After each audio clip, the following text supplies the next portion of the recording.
Pera aí. Eu tô aqui no canal do Maurício e ele quer me trollar no meu vídeo. Aí eu vou trollar ele. Ele tá fazendo algumas coisas com a conta dele. Eu vou dar um susto nele. Ó. Calma, galera. Vocês são muito bugamole, você, Maurício.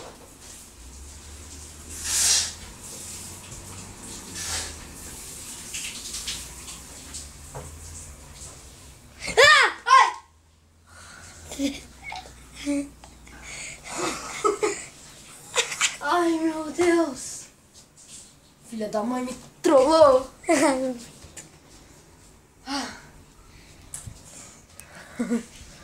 O filho da mãe me trollou. O filho da mãe me trollou. Mano, você tá ferrado. Eu vou te trollar mais ainda hoje. Se prepara que eu vou te trollar. Eu vou te trollar. E ele já fugiu, galera. Então é isso. Espero que vocês tenham gostado do vídeo. E falou.